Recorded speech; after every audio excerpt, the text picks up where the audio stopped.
Hello everybody, welcome to this week's edition of Northwest Quadrant Wealth Management E-News. Thank you for joining us.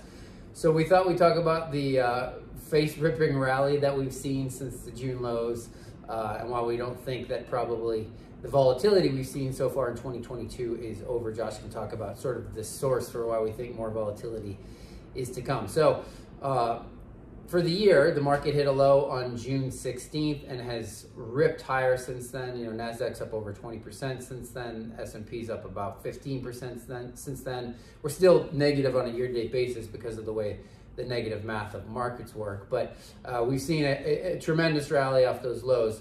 I think the point of me bringing that up is, you know, we don't think that the market volatility and some of the selling is over yet for the year. But our point in bringing it up is that it's another example of why nobody can time markets. We were getting lots of calls and we had lots of nervous investors in June when markets were selling off and the S&P was down over 20% on a year-to-date basis.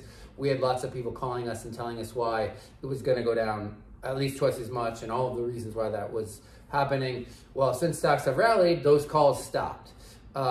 Nothing's changed, right? I mean, nothing's really changed other than the stock market's gone up and now everybody thinks everything's fine. We never quite understand that here at the office, but it obviously keeps us employed and so that makes us happy. So that the market year to date is another example of why you cannot time markets. We're never gonna try to time markets. It's time in the market, not timing the market, which is the key to success. We wholeheartedly believe that the rest of 2022 is going to be very volatile in the capital markets.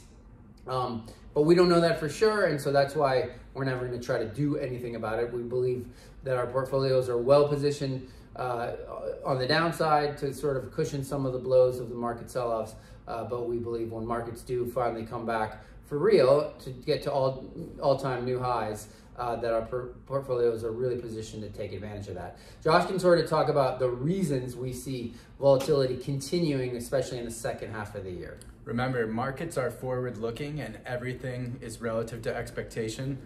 The paradox of that is that expectation almost never happens. And for people that follow closely, remember transitory being perhaps the most used word of 2021.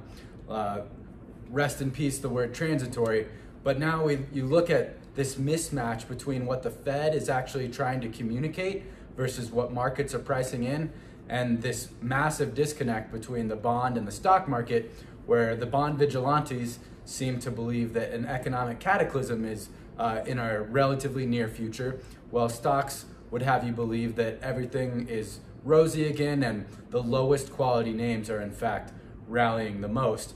Our belief is that the Fed funds rate is going to have to settle at a higher rate than the market is currently expecting, simply because this feedback loop that's created by the easing of financial conditions, when stocks go up seemingly every day as they have the last few weeks, that is a loosening of financial conditions and it stimulates additional consumer spending, which in turn further fuels inflation, which in turn forces the Fed's hand to continue rising rates. So you have this vicious closed feedback loop, and the Federal Reserve has highlighted, and this is a chance for them to actually regain some credibility, they are not going to reduce rates in early 2023. Whether or not that's the case, we shall see, and we're not going to make any asset allocation decisions in the near term predicated on what they are or are not going to do. Again, the good news for all of our portfolios is because we're so short in duration, especially on the fixed income side, rising rates is ultimately going to be a good thing. Yeah, so remember, the Fed, we believe that the Fed, their hand is forced. They're going to have to keep raising rates. 8.5% CPI number is a long way from 2%, which is where they want it.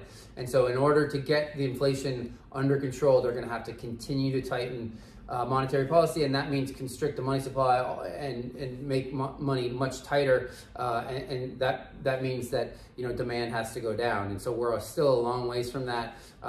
This idea that they're going to raise rates like Josh or cut rates sometime in early 2023 we think is crazy, because inflation certainly feels like it is here to stay for some time, and the Fed has to deal with that.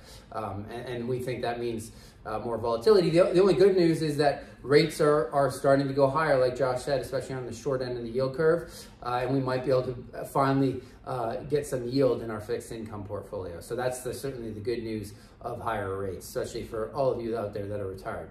So as always, if you have a question about your situation, your circumstances, your account, whatever you want to talk about, call the office. The number here is 800-743-0988, or you can send one of us an email. It's either Josh or Tyler at northwestquadrantwealth.com. We'll see you back here in 2 weeks.